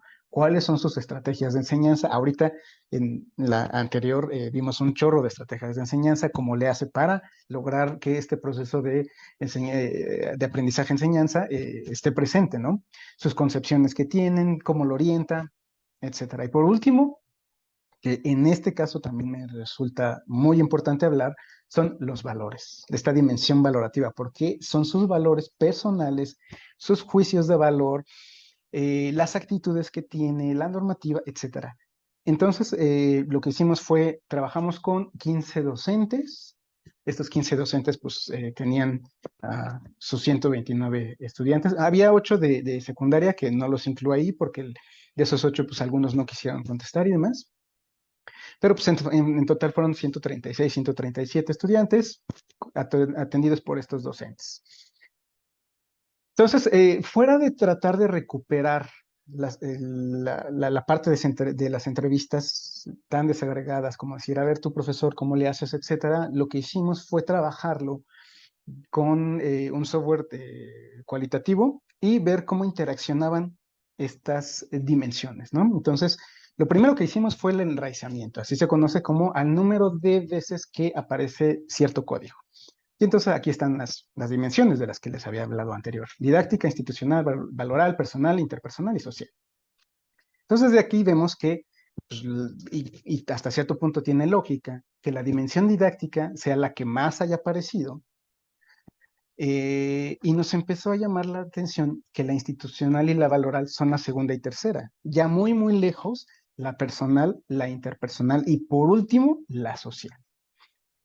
Y entonces empezamos a trabajar haciendo diagramas de cómo interactuaban entre sí estas 6 dimensiones. Y este es tal vez uno de los resultados que considero un poquito más importantes, ¿no? Porque ahí se nota que sí, la dimensión didáctica, que es la que vemos acá, es la más gruesa, es pues sí, la que predomina. Y aquí está cómo se relacionan la dimensión didáctica se relaciona con la institucional, en primer lugar, y en segundo, con la valoral. Este hecho nos llamó mucho la atención, porque si es cierto, si es bien cierto que estos son las menores, las 3 mayores entre sí están en constante interacción. Es decir, la dimensión didáctica con la institucional, la didáctica con la valoral, y muy chiquito, pero la valoral con la institucional. Esta tríada nos llama la atención porque lo que pensamos ahora es cómo interactúan. Y no porque las segundas sean, o las otras 3 sean menos importantes, sino porque en las entrevistas estas son las que predominaron. Y entonces lo primero que empezamos a analizar ya con mucha más profundidad, ahora sí, fue la valoral. Y cuando nos damos cuenta de qué es lo que le mueve al docente de escuelas jornaleras agrícolas migrantes estar ahí, sí, es lo didáctico, pero también lo valorativo, eso es como que su segundo punto más importante, ¿no? Y aquí se nota, estas ya son las partes de las entrevistas. Me gusta mucho el apoyar y ayudar a las personas que lo necesitan. Le agarré el amor a la atención a la niñez migrante y de ahí llevo 7 años trabajando con esa población. 7 años con estas condiciones laborales, pero ahí está. Mayormente fueron mujeres, solo uno de los 15 fue varón, todas las demás mujeres, ¿no? Y es bien importante la autopercepción que les comentaba, ¿no? Nosotras tenemos que estar aquí a pie del cañón, a pie del cañón. Por ejemplo, las casas y la escuela está abierta desde las 5 hasta las 8 de la noche. Pero el de decir que deben de, es un deber ser. Es valorativo completamente, ¿no? Pero ahí están. La vocación, salió en constantes ocasiones. La vocación es de corazón, no nada más porque van a pagarles a ellos, no me van a pagar más ni menos, ¿no? Es mi visión. Quiero manejar la instrucción o la educación de ellos. Entonces, la parte vocacional de los docentes está presente. Es importante esto porque podemos decir sí qué estrategias utilizó, cómo le hizo, cómo enseñó matemáticas, español y demás, pero detrás de esto vemos a un docente altamente comprometido desde lo valorativo, desde lo moral. Ajá. Y otras cuestiones que no se llegaron a preguntar, pero son importantes, ¿no? Cuando les preguntamos, bueno, ¿para qué o por qué estamos aquí? Buscaría darles una mejor calidad de vida mientras estén aquí, mientras estén en mi escuela, quiero darles mejor calidad de vida, desde la educación.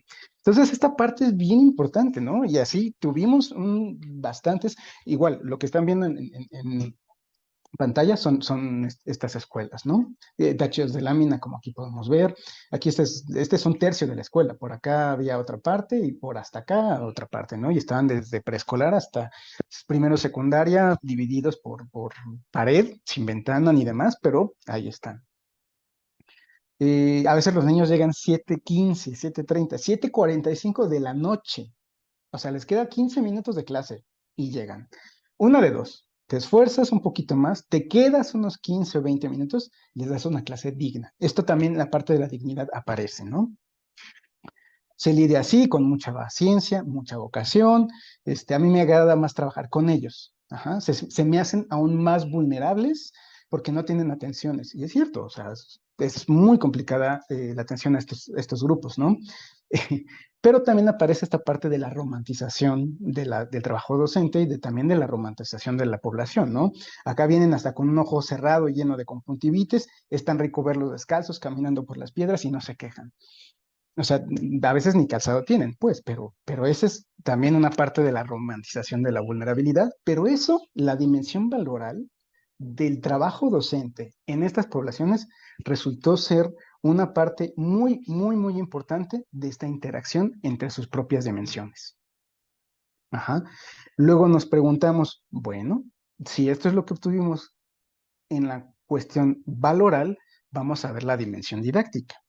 Y está interesante porque salió igual algo que no teníamos contemplado, que creo que en investigación cualitativa eso es constante. Se obtienen información y se obtienen datos y categorías emergentes que no se tenían contempladas. Está nuestra dimensión didáctica compuesta por 4 pequeñas subdimensiones: la evaluación educativa, su estrategia en el aula, su adecuación curricular, porque pues sí, son estudiantes que les comento, a veces hacen una evaluación diagnóstica, no están ubicados en el grado educativo que deberían, a veces están en sexto, pero tienen conocimientos de tercero, de primaria, cosas por el estilo, y entonces tienen que hacer muchas adecuaciones. Entonces, su dimensión didáctica está por la evaluación, estrategia, y apareció la interrelación con la dimensión institucional. Es decir, no sé, no pensábamos que apareciera, pero está justamente la dimensión didáctica con la dimensión institucional. Y curiosamente, se interrelaciona en los mismos elementos que otra categoría emergente que tuvimos es retos para la docencia. Esto tampoco lo esperábamos, pero es la forma con que fueron interactuando. Entonces, para pronto su dimensión didáctica está compuesta por evaluación, estrategia y adecuación curricular. Pero también los retos para la docencia que ven son exactamente los mismos en la evaluación, en la estrategia en el aula y en la adecuación curricular. Mayormente en la adecuación, menormente en la evaluación, porque sí es cierto, pues las pruebas, pues como dicen, como dijeron anteriormente, pues las pruebas están, la aplicas, no hay tanto problema, pero en la adecuación sí.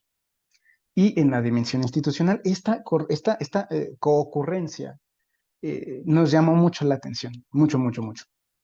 Y entonces estuvimos revisando, esta parte de que les estoy comentando apenas está en evaluación de un artículo, ojalá lo publiquen y cuando lo publiquen con mucho gusto se los pasaremos porque hicimos, nada más les presento estos dos por cuestiones, lo que le comento, pero tenemos alrededor de 6 o 7 formas de interacción que tienen sus dimensiones y entre también otros subdimensiones, entre dimensiones y subdimensiones. Entonces, cuando vimos cómo ocurrían, cómo estaban ocurriendo la institucional y la didáctica principalmente, pues tiene que ver con planeación frente a grupo, leer, sumar, restar, multiplicar o dividir. Es lo que más te piden las autoridades y estudiantes y que tienen toda la razón con lo anterior, ¿no? Que dicen, sí, y los otros conocimientos, pues esos no los piden, ¿no? Pero bueno, entonces la evaluación y todo tiene que ir orientado a estos saberes. Pides ayuda de los otros docentes, se trabaja en pares. El trabajo en pares es importantísimo, no solo docente a docente, sino niño a niño. Es decir, los niños que estén más avanzados tratan o terminan siendo hasta cierto punto auxiliares del docente para apoyar a los niños que estén un poquito más atrasados, ¿no? Entonces está por ahí la dimensión didáctica, pero su concurrencia con la institucional es el siguiente: no nos dan material que requerimos como cartulinas. No puedo decir que estén completamente abandonados, porque también es cierto, sí hay ocasiones donde les ofrecen material, pero eso es en ocasiones insuficiente. Y seguramente a este docente pues le fue insuficiente, ¿no? A veces faltan cartulinas, papel, tijeras, en otros lados tienen libros de más, esta parte de la distribución de materiales y de equipo es súper difícil por todas las cuestiones de la dinámica de movilidad que tienen y que les he comentado antes, ¿no? Nos dan capacitación y justo la institucional es como o muy positiva o muy negativa. No nos dan material, pero sí nos dan capacitación a trabajar por proyectos. Incluso profesores de otros estados vinieron, y eso también es cierto, lo- eh, un- los campamentos o las escuelas migrantes de Baja California tienen ya mucho más años de estar trabajando y trajeron a los docentes y a todo para que los docentes de acá conocieran las experiencias, ¿no? Es cierto, necesitamos nuestras aulas, pero no nos mandan materiales en mixteco o en alguna lengua originaria que ellos trabajan, no lo hablamos. Entonces, la parte de los retos, justamente que aparecen acá, los retos para la docencia en adecuación y en estrategias son esos. ¿Qué, qué hago con mis materiales? El lenguaje no es el que llega del libro, o a veces sí llega el lenguaje, pero yo no estoy hablando. Toda esta parte está continuamente en interacción. Y esa parte sí es una relación que tiene que estar mucho más cercana, la institucional, que es la que brinda precisamente los recursos, y la del docente, que es quien aplica, a fin de cuentas, quien está frente a grupo. Esa relación debería de ser más gruesa y debería de estar más coordinada. Entonces, bueno, ya para no extenderme más, yo sí presento algunas pequeñas conclusiones sobre la práctica docente. La primera es que no está aislada de las condiciones familiares ni de las condiciones contextuales. Más bien, la práctica docente se adapta y trata de adaptarse a estos elementos. Los y las docentes realizan sus actividades guiadas principalmente por la vocación. Y eso es valorativo. No es una cuestión profesional, no es una cuestión de dinero, no, es vocación. Y como les acabo de comentar, la tarea de docente frente a estos grupos con altas vulnerabilidades debería de ir mejor acompañada, ¿no? Y ese acompañamiento tiene que ir en cuanto a traductores, si es que les llegan población de otras etnias, pues deberían de tener traductor. Y si no tienen ese traductor, pues sí, un desarrollo de habilidades interculturales, empezando por la habilidad lingüística. Necesitan también una contratación un poquito más formal. Ahorita ya en día ya se está formalizando un poquito más algunas, pero no todas. Y un desarrollo profesional específico, ¿no? Un espacio físico propio, eso es importante. Nos tocó ver escuelas donde llegábamos y estaban en el jardín y el aula estaba ahí y preguntando, ¿pero por qué estás en el jardín? No, es que no tenemos las llaves. Un espacio físico propio es importantísimo, ¿no? Y por último, pues está la educación de los niños, niñas, adolescentes, jornaleros, agrícolas, migrantes, ese es el acrónimo. Sigue siendo una necesidad muy actual. Es la población que tiene más vulnerabilidades de todas. Y también, lamentablemente, es una cuestión también muy invisibilizada. Somos bien poquitos en este país tan grande que es México los que estamos trabajando estos temas. Por lo tanto, también sería necesario desarrollar más investigaciones cualitativas, pero también cuantitativas. Digamos, aquí es donde yo terminaría mi presentación. Y si hay algún tipo de comentario o algo, estoy a sus órdenes. Muchísimas gracias. Profesor Luis Ernesto, muchas gracias por su presentación. Resulta muy interesante, supremamente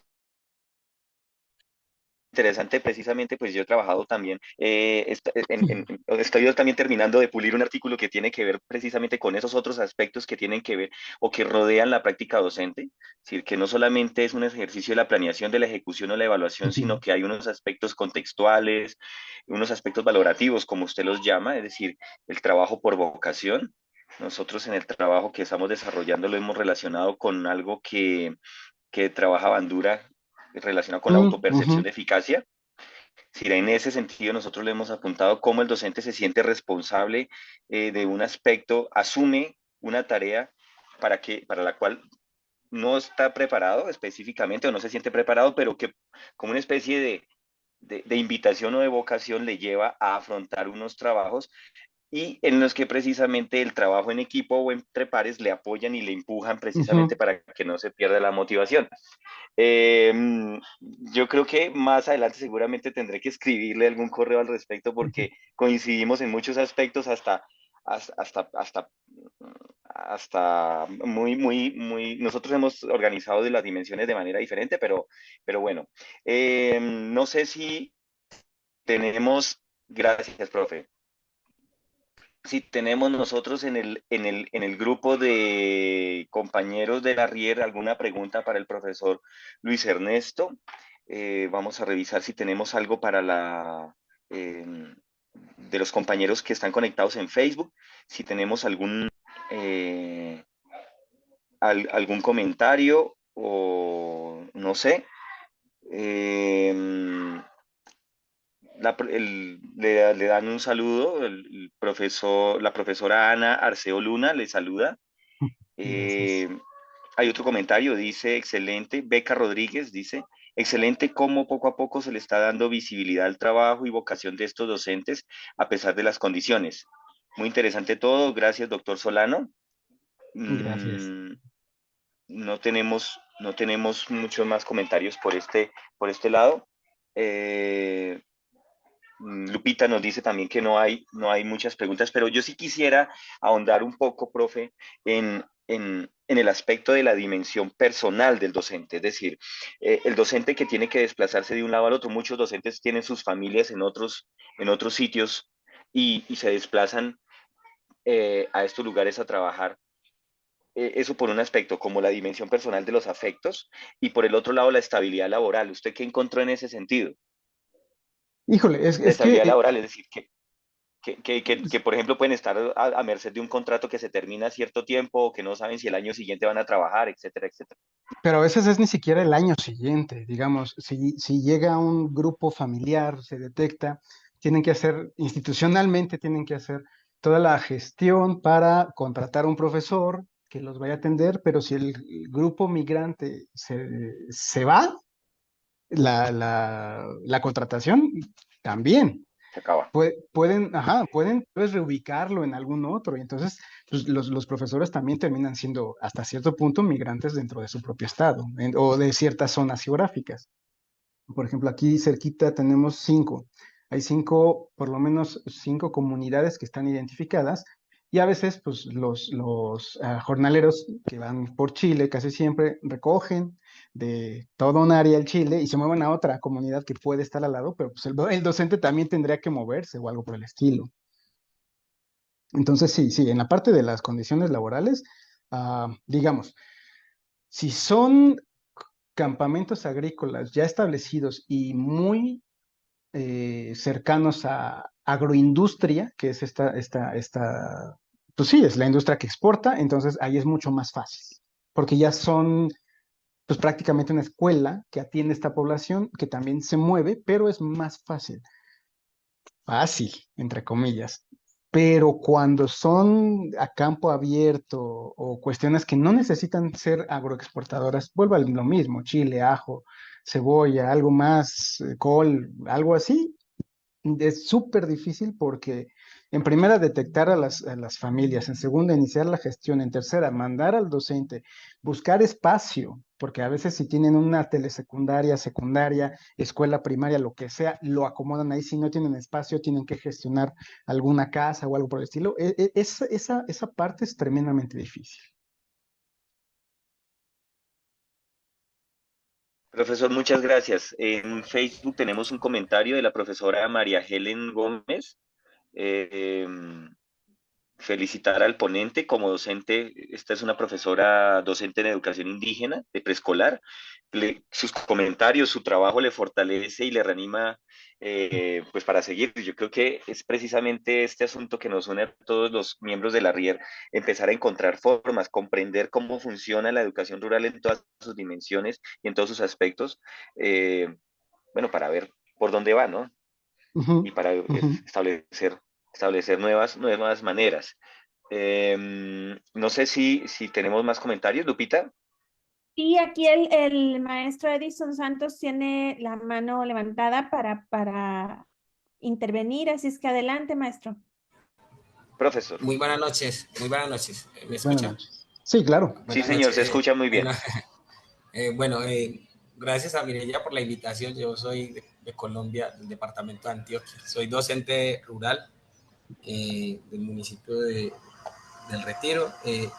Y algo de tu intervención, Luis, y de hecho agradecer por esa bonita investigación que tú haces. Algo semejante nos pasa a nosotros, pero muy distante también, pues no con las condiciones que usted presenta en el contexto donde se hace la investigación, y es que nosotros también tenemos mucha población migrante y es muy flotante y uno como docente rural, uno piensa mucho en ese bienestar docente porque cuando los estudiantes no están, entonces si uno es vinculado o está en propiedad, como le llaman, pues a uno lo ubican del lugar y Ujú, entonces ujú. eso de cierta manera es un temor porque desestabiliza de ciertamente las condiciones familiares.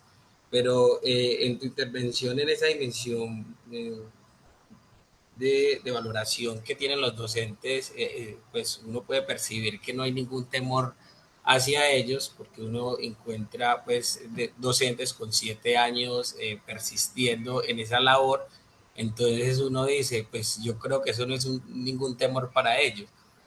Entonces se evidencia o se materializa esa vocación, porque a veces uno dice, no, yo tengo vocación, pero en esas condiciones es de pensar también, o sea, eh, porque pues en el departamento de Antioquia uno cuando está en las zonas rurales uno busca como acercarse a la zona urbana mediante traslados, pensando también en ese bienestar familiar o desarrollo profesional para uno educarse porque uno quiere estar más cerquita a la ciudad y mirando pues como tener mejores condiciones.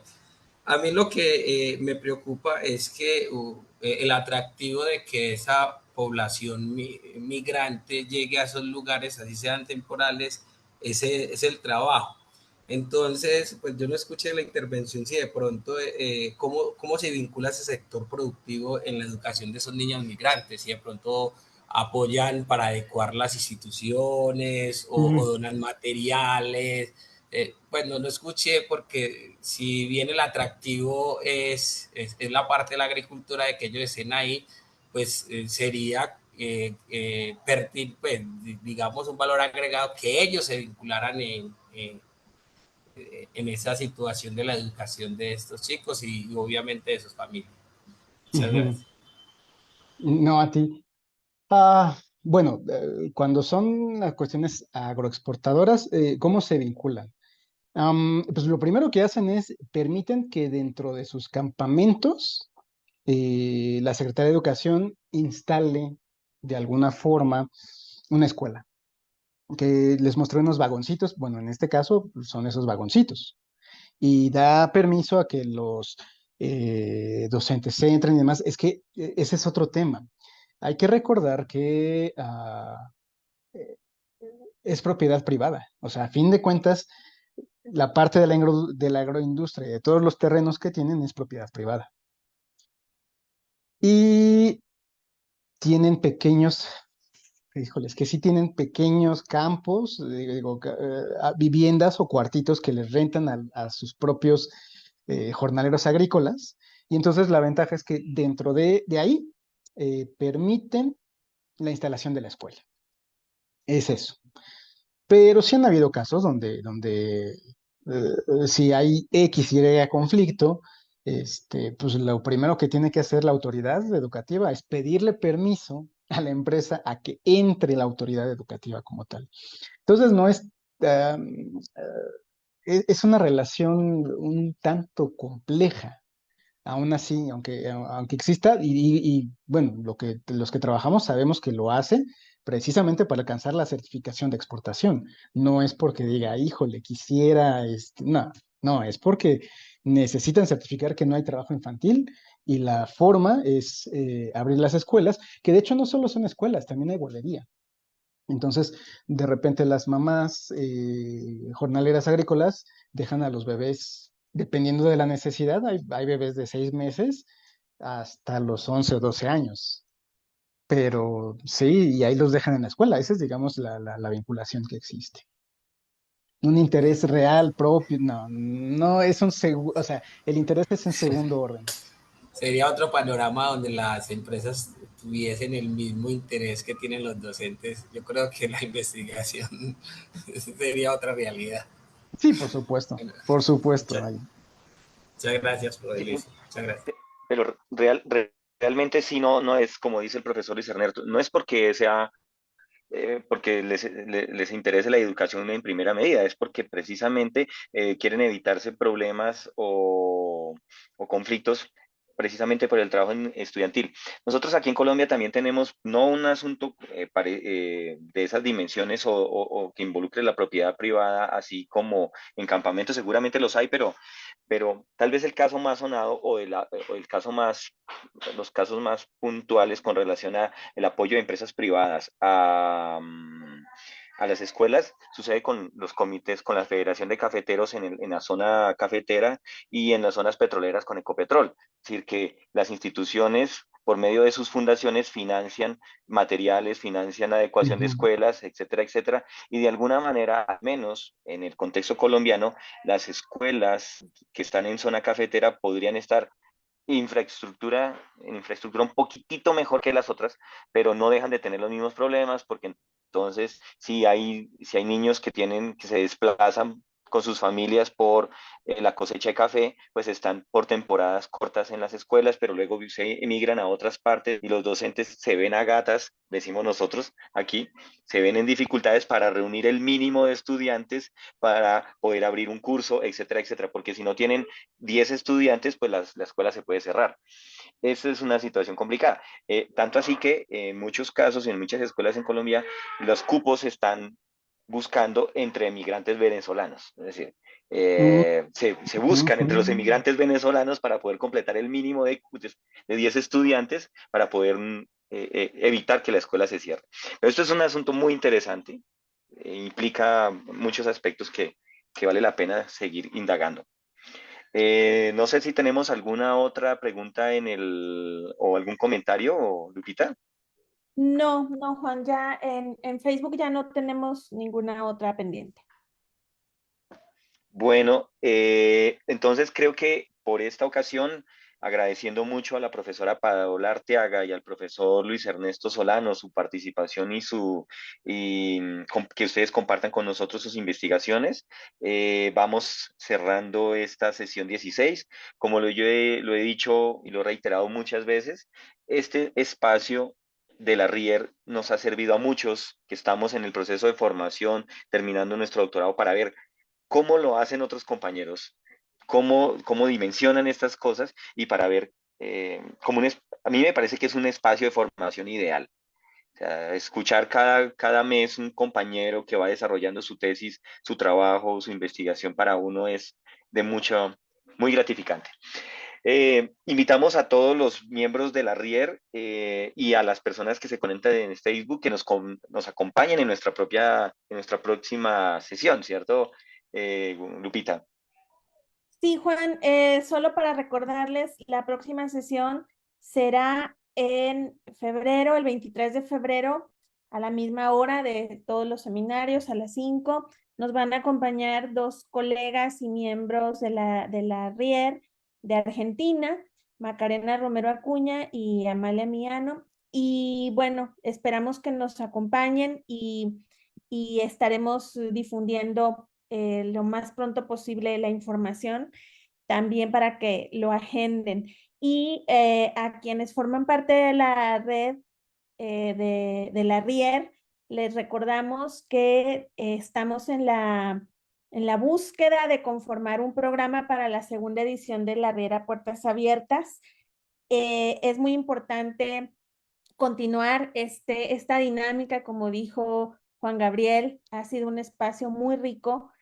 Quienes no pueden estar a la hora y el día, saben que en la página de Facebook de la RIER están todas las sesiones, pueden volver a ellas, verlas de nuevo o verlas si no pudieron acompañarnos a la hora y el día.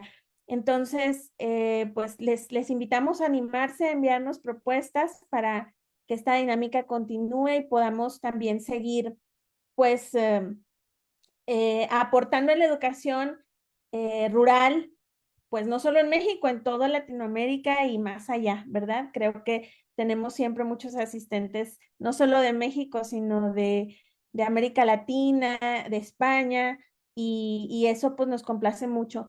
Y yo quiero decir algo más ya para cerrar, que me parece que estas investigaciones pues también apuntalan la necesidad de proponer políticas concretas, ¿no? Como esta, que este asunto que tiene que ver con garantizar el derecho a la educación de los niños y niñas que viven en campamentos agrícolas, no es una concesión, no es un favor, no es es un derecho que se tiene que garantizar, y creo que así como las empresas tienen pues que cumplir con requerimientos fiscales, ambientales, laborales, también tendrían que cumplir con sus obligaciones de carácter de atención a niños y niñas jóvenes que están en medio de esa dinámica empresarial, ¿no? En la que los padres van, migran,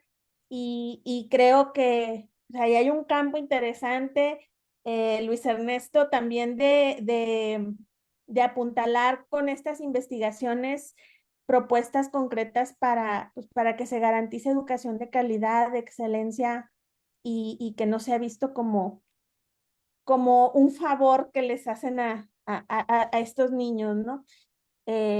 Tan vulnerados, no solo o sea, por las propias políticas, sino por las mismas empresas. Entonces, bueno, eso lo quería apuntar también, porque la RIER se ha caracterizado también por incidir mucho en política educativa.